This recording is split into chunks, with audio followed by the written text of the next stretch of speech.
Hello students, this is Dr. Nisha Varshney. Once again I am here with you with our next chapter, that is called Minerals and Energy Resources of Geography. Okay, so let's start to understand what is mineral. Minerals are basically the raw material which can be mined and that can be converted into finished products. Look at your room around. How many things are there? You just check them and make a list of them and find out what raw material are they made up of. So you will find 90% of them are made up of minerals. Yes, 90% of them. For an example, this is a laptop, right? You can see the boundary, the back side of this is made up of steel iron. Fine. And I have this pen with me which is made up of petrochemical products, correct? So there are so many things in your room that you can make the list and find out minerals. What is mineral? And energy. Energy you know very well. Energy is used to create electricity. And both of them means minerals as well as energy. See, energy also falls into mineral. That is part of mineral only, correct? But here we have categorized them into two heads and we are going to read in detail about each one of them. Fine. And both are resources. As I've discussed in chapter 1, what is resource? So resource means which is useful for us, provided with TEC, technologically accessible, economically feasible and culturally acceptable. So with the help of that definition, we see so many minerals and so many resources around us. So this particular chapter is basically focusing on minerals and energy resource. So I've given you one example of steel, okay, and which is made up of iron. So there are so many: copper, aluminium, bauxite, right? And in energy, you know very well, mainly there are three. So there are three major minerals in form of energy that we use: coal, petrol and petroleum gas. That can be converted into CNG, PNG, LPG, etc. Correct. Apart from this, in this chapter, we are going to understand that how many of most of these resources are depleting. Fine. So we need to conserve them. That is fundamental thing that we have to understand and learn in geographies every chapter. In energy resource, they are formed in millions of the years, energy resources, right? But how many of them you think that will survive on this earth the way we are consuming them today? They're going to finish very soon. So what we need to do, because without energy, none of us can function. Okay, so here we are going to learn about conventional sources of energy. Conventional means which are very easy to develop, and we know them from very last 50, 100 or 150 years we are using them. They are conventional, very much in. But here we are talking about non-conventional. Non-conventional are also have become very common nowadays. For an example, solar energy, wind energy, but still we are not using 100%. So here we have to use them 100%. Okay. This chapter is going to be very interesting. For example, here this is a very good I hope you must have opened your NCERT book, and with pen paper you are sitting with me to write down the questions, and again reminding you to take chapter and test after this lesson. Okay, here there is an example given that a boy who is coming to city and see people with so many different things made up of iron, buildings and stones, metals. So this boy is seeing them first time, correct? And he is very mesmerized with these attractive buildings and bridges, so many big metro. So he has never seen them, so he is wondering how are they made up of. Followed by we have one more example, a bright smile from toothpaste and minerals. So this is first example that if somebody is coming first time to the city and seeing so many big cars, metros, flyovers, etc., how this fellow or how this person thinks how are they made up of. Next, they're saying that we start our day with the toothpaste and toothbrush. So they're asking us the question how toothpaste or tooth powder is made up of, even toothbrush. So in detail, if you will go, you will figure out that they are made up of minerals only. Yes, so we start our day with the mineral. So silica, limestone, aluminum oxide are used to make your toothpaste and tooth powder. Even the bristles of a toothbrush are made up of they're not plastic, okay, they're not pure plastic. So they are made up of, again, petrochemical products. So they are made up of minerals only. So we start our day with the mineral. Okay, and very interesting thing is also given here, that if you eat whatever, you need minerals to digest them. How come? Okay, answer my question. What is balanced diet? In balanced diet, what all components you should have? Start iron, carbohydrate, calcium, okay, and somewhere we see that silica is also part of it, and even silver and gold components are used in our food items because they all are made up of minerals. So if you will not have minerals in your body, so you won't be able to digest your food. So in a balanced diet, what do we consider? We should have vegetables, we should have milk, we should have fruits, even we should have cereals and pulses.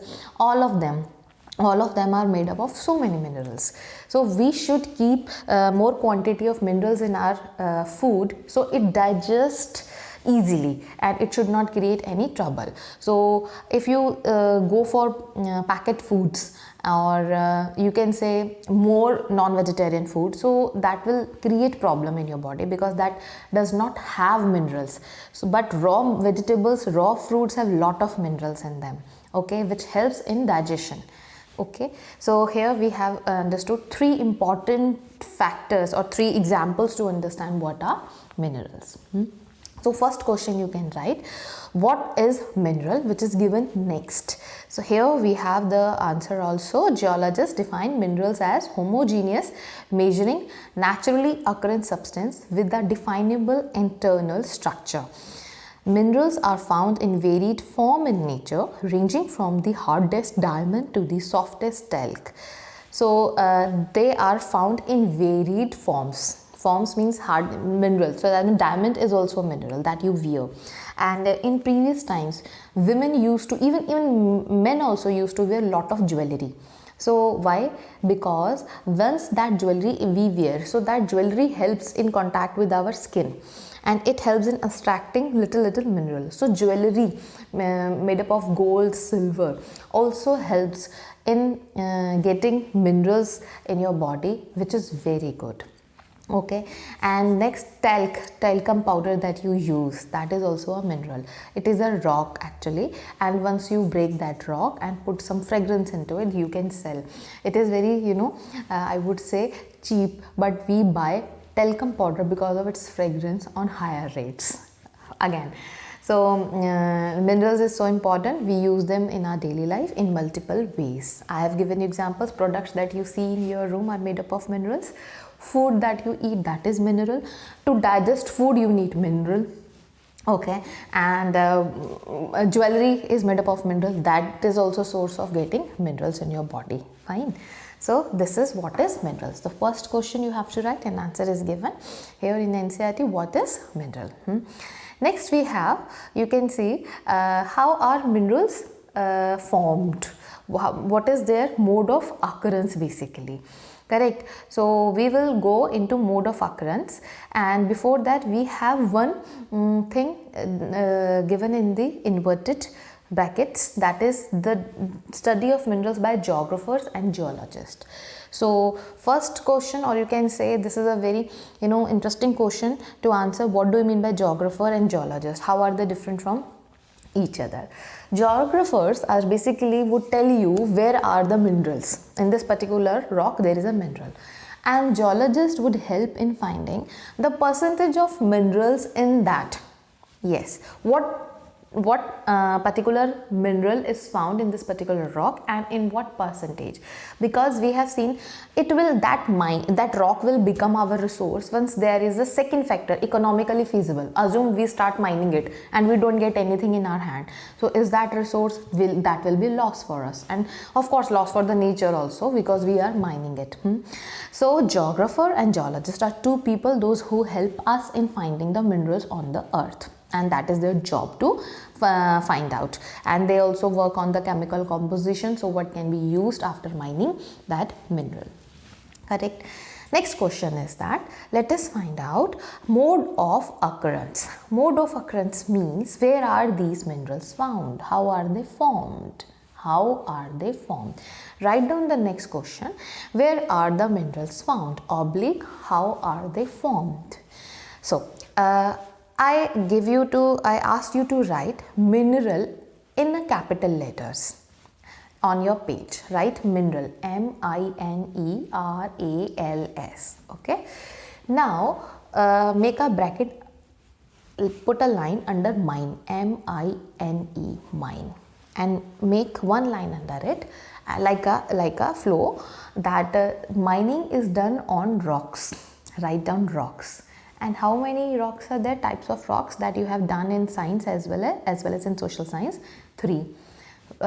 Sedimentary, igneous and metamorphic. So only you can mine these rocks and we get minerals out of it. So write under that sedimentary, metamorphic and igneous. So rocks can be mined to get mineral. This is M-I-N-E. Now you have R. Now one more line, R for river oblique ocean beds. Please write river oblique ocean beds. So that means other minerals are also found under the water of river, which is very deep in nature and which is old also, and ocean water. Yes, in ocean, under deep ocean you get so many minerals. I hope you are aware of it. So many, mining activities are also done inside the ocean water. Correct? So that is R. Now go for AL. AL, mark a line, write down alluvial. Alluvial means that is a soil. So yes, minerals are also found in soil. Now coming back to the formation of soil that we did in the previous chapter. You tell me, how are soil formed? Soil are the weathering activities of the rocks. So if minerals is found in rock, so the mineral will come into the soil also. Correct? So AL means alluvial soil. So yes, in the soil we see lot of minerals, and all the expensive minerals like gold and silver are found only in soil. Yes. And last we have S. S for surface rocks. There is a rock and there is a surface. So that one we don't have to mine it. So surface means on top. So the rock is open to sunlight, water and rain. And these agents, these 3 agents, sunlight, water and air, keep on putting their energies, or you can say their power on the surface of the rock, which changes its chemical composition on the top layer of the rock, which is different from inside the minerals found in the rock. Okay, so the upper layer of the rock also have different types of minerals, which is called surface rocks. Okay, so here we have got 5 categories. M-I-N-E, mine, means rocks. 2, R for riverbeds, AL for alluvial soil, and last one is your surface rocks. So these are 5 categories of minerals. Correct? Now we are going to learn them. I have given you one small thing how to remember them. So first is given igneous and metamorphic rock. You can see in the NCERT minerals generally occur in these forms. First is igneous and metamorphic, and in these rocks there are faults, there are cracks, there are joints which are known as veins and lodes depending upon their size and crack. If there is a small crack, then we call it vein. If there is a big crack, then we will call it a lode. So minerals are trapped in that. So as a geologist, geologist basically figure out on particular point where we need to do mining. Okay, so they are found in igneous and metamorphic rocks, correct. And next we have here sedimentary rocks. Sedimentary, you know, layer by layer, once soil come on top of the you know, surface, so in many years it becomes a solid rock, correct. So these you know, weathering of environment of, you know, surrounding rocks will create one more rock in many years, in, you know, few thousands years, correct. So this is called the sedimentary rocks. Here we have gypsum potash salt that we see it. We find those types of minerals here. Next we have other is called the S1, which I have talked about. Residual mass, R for residual mass of weathered material containing ore. So that is called the surface rocks. So surface rocks are weathered, correct. They are being residued by the three agents. So it helps in changing chemical composition of that particular rock and gives you different types of mineral. Fourth one is alluvial deposit, which is also known as placer deposit, means placed under the soil or in the soil. So that is also a good example of minerals. And here we find gold, silver, tin and platinum are most important and expensive minerals found in the soil. And last we have ocean water, as I have discussed, common that underwater, deep ocean water, we do actually a lot of mining, right. And this is the very common salts, magnesium and bromine are found in large number, correct. So here I have discussed 5. So next question is also clear. First one was what is mineral, second mode of occurrence, how are they formed, 5 types. In a box there is one question called red hole mining. Please write one more, that is given in the interesting fact, but sometimes it is asked in 1 mark. In boards we cannot compromise on, you know, chance, we have to do it everything. What is rat hole mining? Rat hole mining means there is a particular place, okay, where have you seen rats, how do they make you know, hole inside the, you know, earth? How do? They make a small hole and go and come from other hole. So they will go, so this way they come and go and they make their houses inside the earth. So they make very small hole and they do this activity. Same way, if there is a mineral, so we have states like northeastern states, Meghalaya, in which people have idea that there is a mineral, or you can say basically the important mineral or expensive minerals are found. What do? They also do the rat hole mining, means like a rat, they make a hole and they would try to go inside the hole and to fetch out the mineral. So that was an old technique and were known to only specific tribes, okay. However, this way many places were, you know, mined, which is illegal activity, because in previous chapter we also learned that national resources belong to nation, not to a community. National, that is national. Mineral is a national resource. Assume you have a house and under your house there is a gold mine, assume. So that gold mine does not belong to you, that belongs to the nation, okay. So it is banned now, rat hole mining, basically found in Meghalayas, okay, done in Meghalayas by the people, correct. So that was an interesting fact. You can write what do you mean by rat hole mining. I hope so far things are clear to you. First of all, the importance, why are they important, second how are they formed, and now how are we doing mining. So let us go into the classification, right. Here we have figure 5.1 before moving to the next topic, and this is the next topic. Write down the heading, classification of the minerals. Classification, yes. Why do we want to classify? In the previous chapter again we did resources, we classified them on the basis of origin, exhaustibility, ownership and status of development. Why did we classify them? Because we want to know what amount of resource I have in which particular category, correct. Same way we need to understand how many minerals we have on this earth, and in India which minerals we have in abundance or which minerals we are lacking. So before that, let us classify them.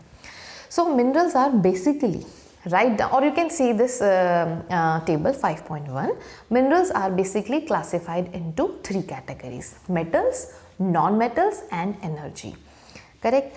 Metals are good conductor of heat, please write down in a bracket. Non-metals are bad conductors of heat, and energy are itself heat. You just burn and the mineral has gone, coal has gone, it has finished. Okay, so metals, non-metals and energy. In metals, again we have two category: minerals which has iron component in it and which has no iron component in it. So we call it a ferrous, which has iron, and non-ferrous, which does not have iron. Okay, and apart from this we have precious also. So see, what did I say? Metals are good conductor of heat, and precious metals also come into this. So that means you can make wires of gold and silver also. Yes, they are good conductor of heat. If we had lot of gold and mineral and silver, we could have made wires of them, and we would must be using in our homes. Interesting thing. So all of them are metals. In ferrous, we will do in this chapter 2. First we will do the iron and manganese. In non-metal also we will do 2, copper and bauxite. And in precious we are not doing anything, just you should remember the name. Yes, we are not going to do in detail. What do we mean by detail? We are going to understand the uses of them, where are they found, and if there is any special features. Basically we need to understand that where are they found in our country. That is important, because we are classifying them to understand what we have in abundance and what we don't have, and what we have in a mediocre quantity, correct?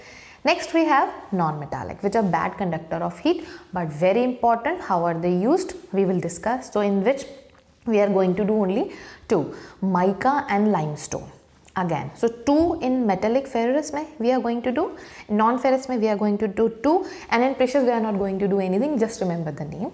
And in non-metallic we are going to do 2, mica and limestone. And in energy we are going to do all, coal, petrol and natural resources. Okay, so coal, petrol and natural resources, you are aware of it. We need to just look at how are they formed. We know them, they are formed in sedimentary rocks with millions of the years. Where are they found in India, and uses of them, and in the end we are going to understand why should we conserve minerals. So every chapter of geography will tell about why should we conserve resources, correct? So let us move to the first one. First category, minerals, metals, then ferrous, then iron. Did you make that? Minerals, metals, ferrous and iron. So we are going to start with the ferrous. First one. First of all, before starting that, let us understand one thing. India has lot of minerals, but they are not evenly found. Minerals are never found evenly in any country, because geographically we all are uneven. Geography is uneven, it is not even. That is a natural process. Somewhere there are rocks, somewhere there are marshy land, somewhere there are rivers, somewhere there is a desert. So what is that? Did we make that? No, that is a natural process. So minerals are not found evenly in our country, they are found unevenly. So some places of our country are rich. Which is that place? Just recall. Did you do in my class 9 that Himalayas are called young fold mountains? Why are they called the young? Because in our country, if you see India today, the map of India, the half peninsular region of your India, which is known as southern India, was formed first, and it was part of southern hemisphere, right? And it was part of the Indo-Austrian plate. It got broken down in class 9th. We did formation of Himalayas. That particular portion kept on moving because of tectonic activities. It hit the erosion plate, and Tithya Sea was there, which helped in formation of Himalayan mountains. Okay, so the oldest part of our country is southern India, plateau region, and the newer is your Himalayan. So you tell me, an old person would be having more experience, or the young? Same way, old part of your country is having lot of minerals, and the new part, Himalayas, have comparatively lesser minerals. Okay, so you have to remember the states. So which all states would be common? Got the point? So the central or the plateau region of your country, state would be more common in learning and writing the states. Let us start from the iron ore. First is iron. So iron means ore. Ore means the rock which has iron with certain impurities that we need to clean it. Okay. So in India we have two types of iron. One is magnetite and other is hematite.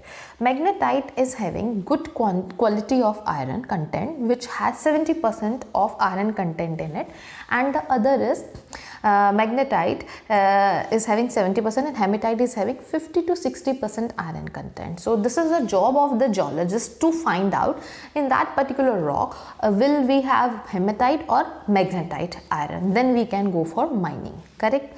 So these are the basically two division of iron. That is a particularly important point you to remember. Differentiate of one marker, hematite and magnetite, correct? So here we have 5.2.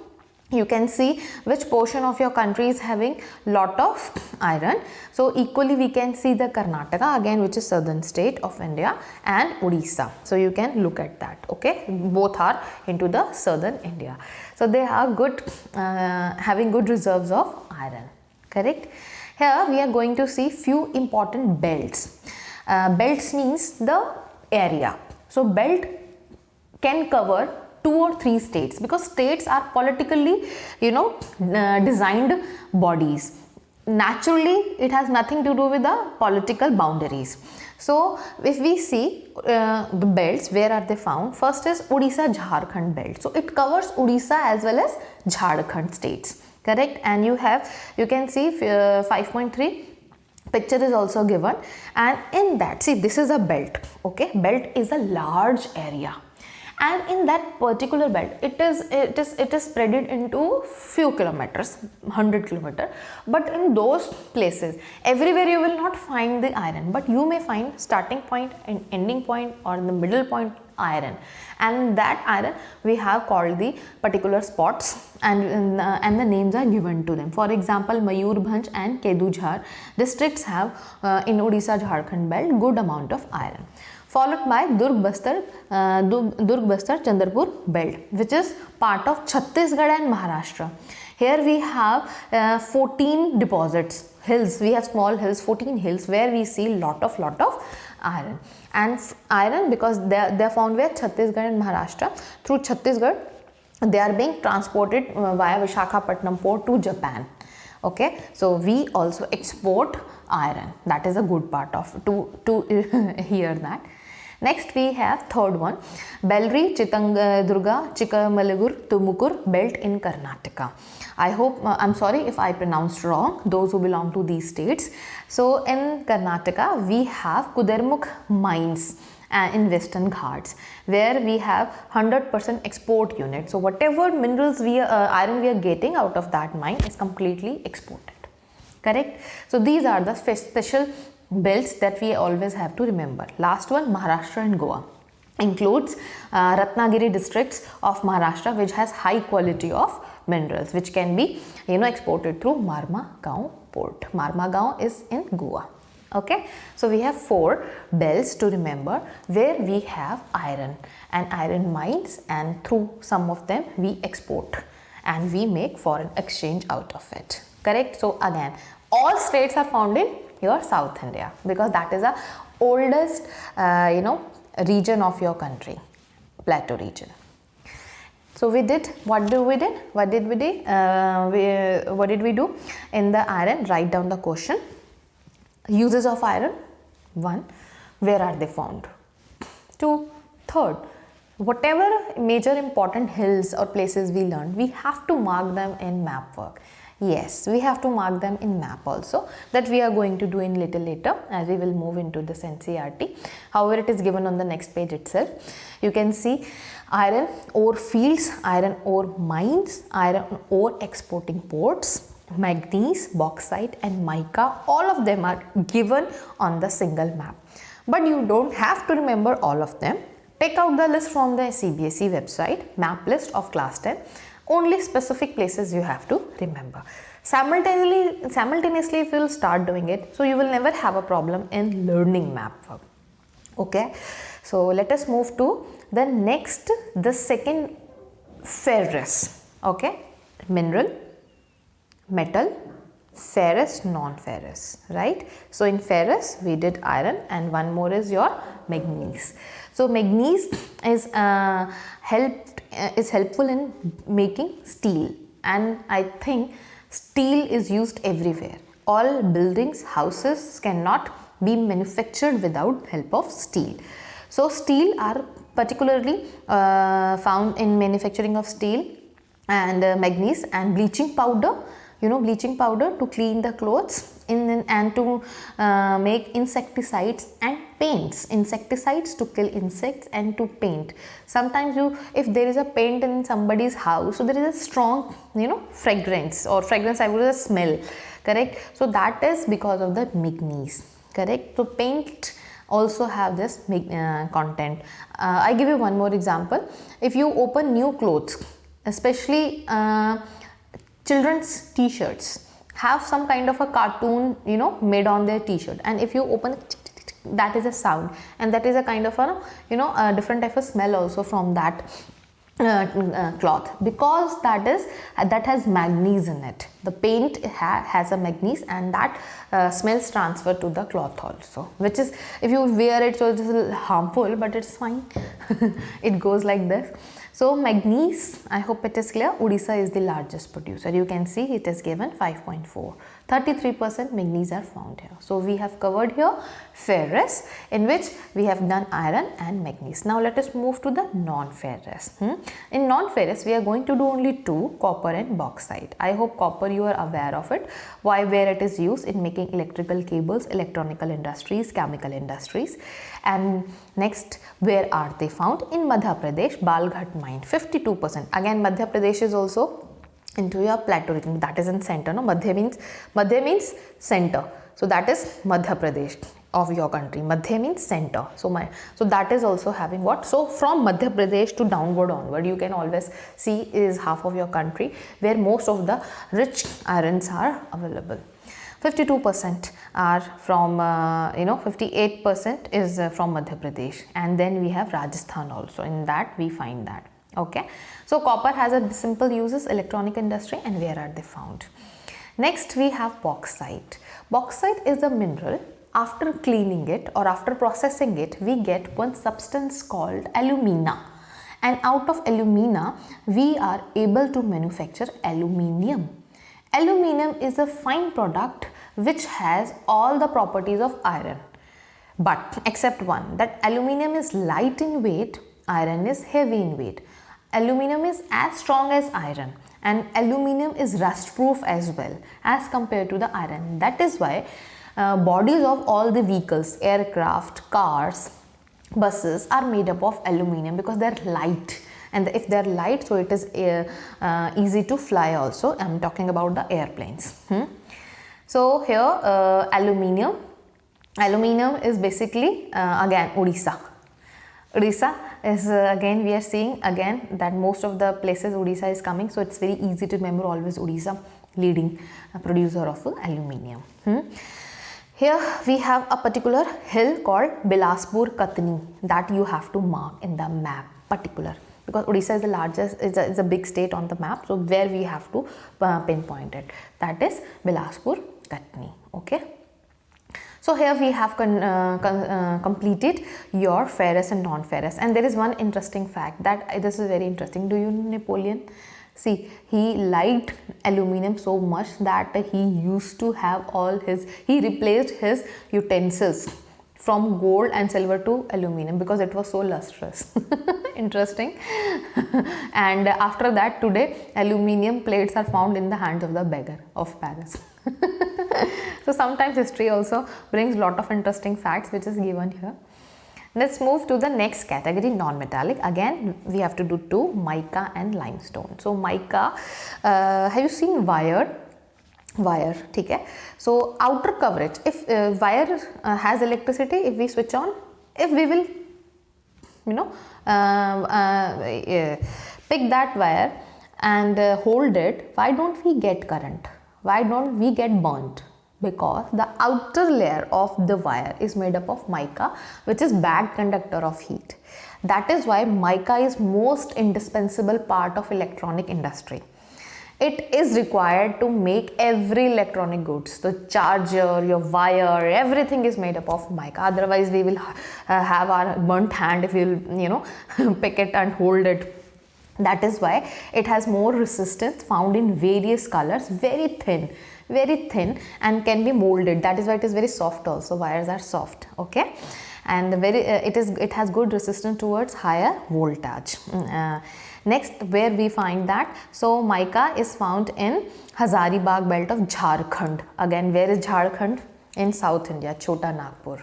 Okay? So mica deposits are there. In Rajasthan also we have mica minerals. Uses done, states done. Next, limestone.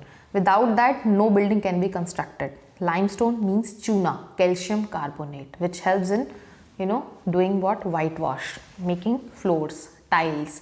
Nothing can be done without limestone. It has a strong smell of calcium carbonate. Okay, and here we have some states given here, shown here. Which one is having the I think Andhra Pradesh and Madhya Pradesh have 16-15% of limestone production, correct? And it helps iron.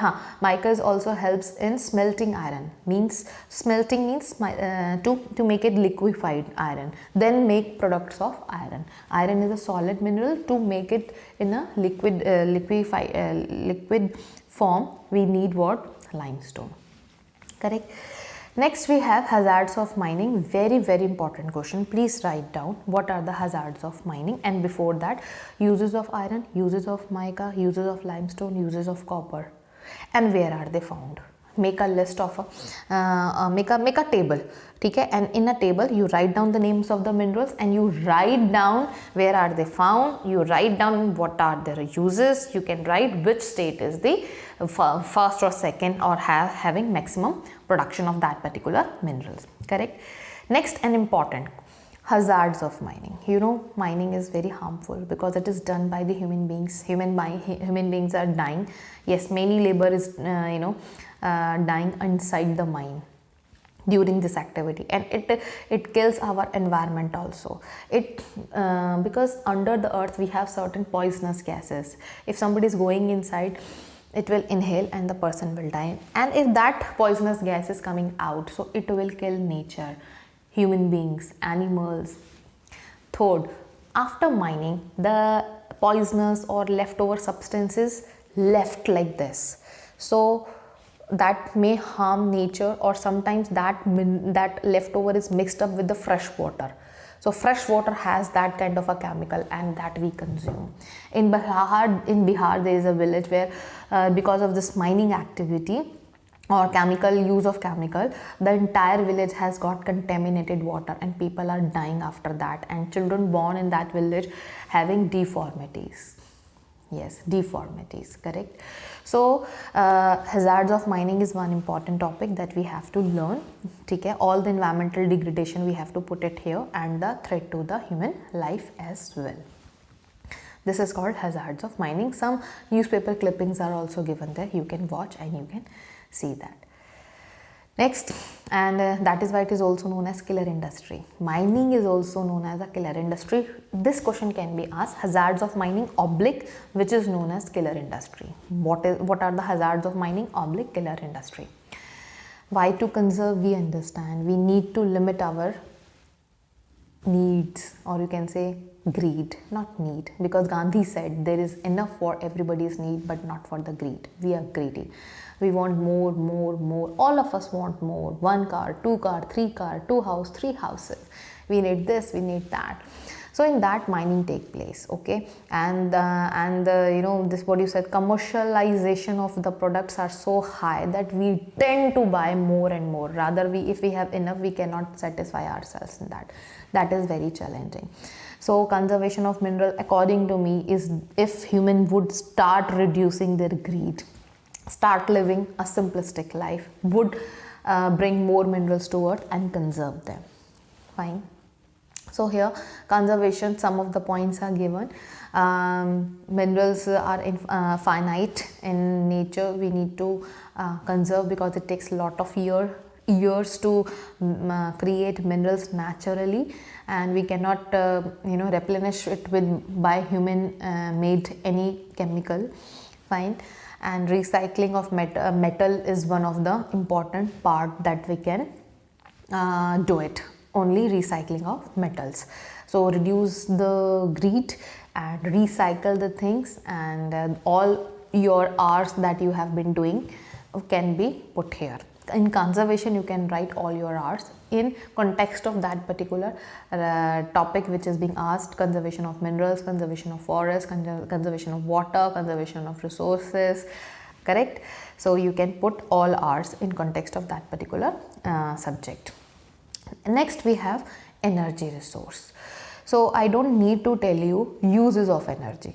Fine. So first you have to write the question: uses of energy. Second question: from where we get energy? There are two sources: conventional and non-conventional.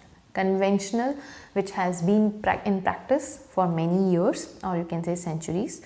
So in India, we are dependent on, basically we have been dependent on conventional, but now from this government we have been practicing what? Non-conventional also sources of energy. So coal, let us see. India, coal is the most abundant available fossil fuel. It provides substantial part of nation's energy needs. It is used to create power supply. India is highly dependent on coal for meeting its commercial energy requirement. Let us see, there are one question, please write types of coal. Yes, we have 4 types of coal: anthracite, bituminous, lignite and peat. 4 types. Anthracite is best quality, bituminous lower, lignite little lower, and peat very inferior quality of coal which has lot of moisture. In India we have bituminous coal. Yes, we have bituminous coal, and it takes a lot of years to manufacture coal. So in India we have 2 places, which is the oldest one, as I have discussed you. So few rocks, mines, few rocks, hills are found in northeastern state. That is a part of old plateau of India that I have discussed, have minerals, coal, and there is some newer part also which also has the coal, but they have the difference of time period. The old one is called tertiary age coal, which is about 200 million year, and one we have you can say the new old gold, that is 55 years old only. Correct? And so tertiary has 55 and old one has 200 million years of coal. I think I have used wrong terms. Please correct. I am repeating. Gondwana land is the oldest, which is 200 million years old, have old and good deposit of coals, and the new one is called tertiary, which is 55 million years old, have new gold or new coal, sorry. Right? So we have 2 places. One is in southern India and one is in New India. Correct? New places of India. Here we have distribution of coal given: coal fields, coal mines, oil fields, major natural gas reserves, and HVJ natural gas pipelines. All are energy resource, and where coal have different places, petroleum have different places. But wherever you have petroleum, you will see petroleum gases also available in connection to that. Yes, petroleum gas is also there. So Assam, Arunachal Pradesh and Nagaland has tertiary coal, and Jharkhand and Godavari has old coal. ठीक है? Next we have petroleum. So uses of petroleum are very much clear to you, and it is very important industry known as nodal industry, because this is a liquid petrol energy, can be used in various industries, not only in manufacturing energy. It is also used as a basic industry for other major industry. So there are so many uses given here, you can go for it. Fertilizers, chemical industries are dependent on it. is available in anticlines. Anticlines, if there is a rock, so rock is not always straight, it is in a different what do you say that position. The inside of the rock is formed in a different variations of the layers. In those layers are called anticlines. There you will find petrol, and in association with petrol there is always a gas. So if there is a mining of petrol, so you will get lot of petroleum gas, which is again energy source, can be used for various purposes. Okay, here we need to understand that most of the petroleum occurrence in India are associated with anticlines and fault traps in the rocks formation of the tertiary age. In region of folding anticlines or domes, it occurs where oil is trapped in the crest of the upfold. Okay, upfold. So these are the places, and how our petroleum is found. Next is your where is they found in India. So 60% they are found in Mumbai High. Yes, there is we have Mumbai, and in Mumbai, outside the Mumbai we have this Mumbai High, that is in basically Arabian Sea. Yes, Mumbai High is in Arabian Sea. As I have discussed, what did I say? That minerals are also found under river beds and ocean beds. So there we have what reserves of petrol, correct? And 18% we have in Gujarat and 16% we have in Assam. Fine. So there we have traps of petrol, and then in those traps of petrol we have what? Petrol as well as gas. Let us move to the natural gas. So natural gas is used in petrochemical industry. Large reserves are found in MGKK basin, that is Krishna Godavari, Mahanadi, and Mumbai High that we discussed, and Gulf of Cambay, that is in Gujarat. Fine. And some places they are found in Andaman and Nicobar.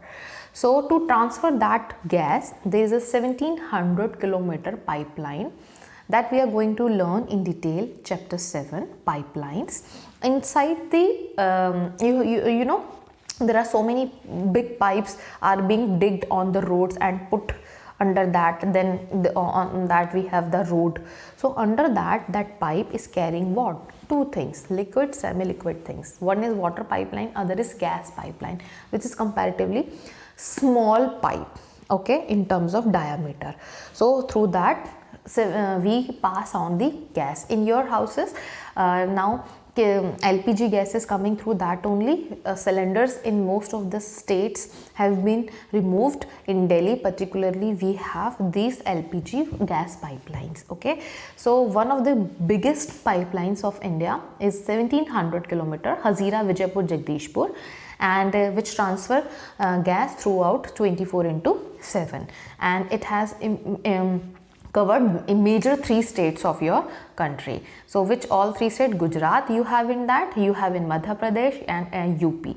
So majorly 3 states are being covered with the help of this Vijayanagar HVJ pipeline, Hazirabad, Vijayanagar and Jagdishpur. Name of this pipeline is HVJ 1700 kilometer pipeline to transfer LPG. Okay. So here we have covered what? Energy basically. Now let us talk about the electricity. Electricity is also energy, they are not different, but how can we make electricity apart from petrol, gas and LPG or petroleum gas?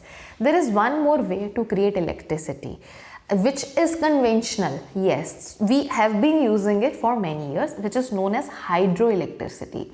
Hydroelectricity, I hope you are aware of it. How do we create? By making dam and throwing water from the height, and there is a turbine which runs, and through the speed of that turbine we fetch out that heat or energy and convert them into electricity. Hydroelectricity. 1. 2. Thermal electricity made up of coal. Simple, as we know. I don't know in my house what comes, or in office what comes, hydro or thermal, but that could be a question to be answered and to look at that what we have, correct. So here we have finished that natural thing and that classification. In everything, in every head, whether it is coal, petrol, gas, mica, limestone, Make question: what is mica, uses of mica, where it is found, what is coal, types of coal, where it is found, found in terms of states and uses of it, correct. And for petrol also, where, how are they formed, where are they found, and which states are good in that. Same with the gas, correct. Standard things are there. Next, electricity, hydro and thermal. So you make question on each one of them. Next we have, in the last topic of the chapter, is non-conventional. It has been enough that we have exploited all our minerals and they are being depleted at very fast rate. We need to look for alternatives. So the alternatives here I am talking about, or which is provided here, 6 alternatives they have provided. Yes, 6 alternatives. First is nuclear and atomic energy, that you must have done in your science also. So we have some sands in Kerala, which has monazite sand of Kerala, and some is thorium, right. So also in monazite sand of Kerala there is a substance called thorium found, which is and uranium in Rajasthan are found, can be used to create nuclear energy. Nuclear energy is being used by many world's countries like France and Japan, even China also. But what is happening, when you create this energy, there has to be lot of precautions, because if while you are creating this nuclear energy, if nuclear atoms go out by mistake, so it will harm the entire nature of that area or region, or you can say it can kill many people, animals and plants. That is the only issue with that. Our ex-president Dr. APJ Abdul Kalam was the scientist, and in one of the articles of the newspaper a few years ago when he was alive, he has explained how can India become number 1 in making nuclear energy. But still we are not into this much, that thing is not being practiced much in India of making nuclear energy, but it can be done. Next we have solar energy. No need to say, you must have made projects on solar energy in science also. I hope it is self-explanatory.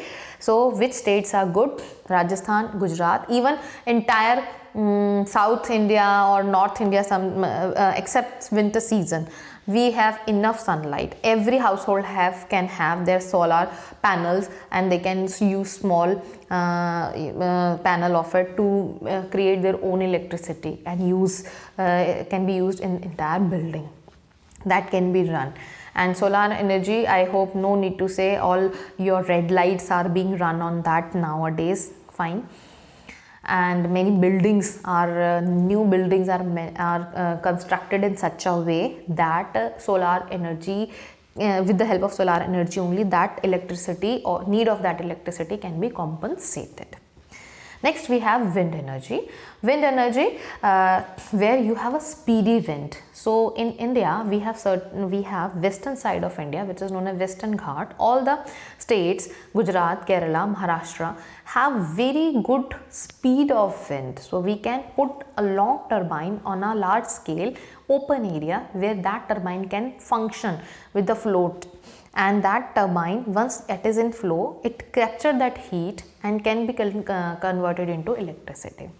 So windmills are shown here. So Nagarkoli is the place, where we have lot of wind power energy that can be created. So this is again one of the non-conventional source. Next, biogas. It's very easy. The leftover products of human waste or animal waste can be used in creating gobar gas. You must have done in science. I think this year only you have this in science. So this is the same repetition here. So that has twin benefit, because after creating that electricity you have some leftover which can be used as a manure, and that energy can be used to run your house. So it is very eco-friendly energy and helpful for rural India to develop. Next we have tidal energy. You know tides.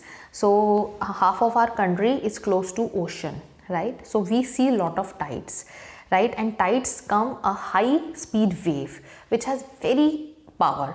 So if we put turbine in that, So that speed would help in running that turbine, and once the speed is there, so that can be converted into energy, and energy can be converted into electricity. So tidal use of tides can be helpful in making electricity. So we have here Gulf of Kutch, where we have 900 megawatt of tidal energy that can be created. That is very interesting and very progressive also. Last we have geothermal energy. Geothermal energy means that you have seen some. Have you been to Himachal Pradesh, Manikaran, Leh Ladakh? There you will find some springs, or you can say hot springs. Something is coming from the inside which is hot water with hot gas. So that hot gas can be converted into energy. Yes, so for that we have to put some certain setup, and that is natural and happening from thousands of years. So if something is coming, heat is coming inside the earth naturally, so that can be only tapped, and that can be used in creating electricity. So these projects are also being implemented and been done, and few places like Parvati Valley near Manikaran, Himachal Pradesh, and Pugga Valley in Ladakh are famous for it. So these are the non-conventional sources of energy. So I hope we have covered here non-conventional: tidal, wind, solar, biogas, geothermal and nuclear. 6 we have completed. So if there is a note, what do you mean by non-conventional source of energy? You have to mention all of them. Yes, all of them. That would be a big answer to write upon. And need of it. You have to write few lines on need of it. And last, why should we conserve? So I am not telling you again why do we need to conserve the natural resources, because it takes millions of years, and without that we cannot survive. So I hope that is the last question. Write down conservation of. Previous question was conservation of minerals. This question is conservation of energy. Answer is going to remain more or less same, but few changes of the sentences and the words that you will pick up from both the paragraph. So this way I have finished up this chapter. Any question, any doubt, I am just a call away or a mail away. You can ask in doubt classes, and I request you to complete the back exercise of the NCERT, which is crucial for board exams to practice. Okay, thank you so much.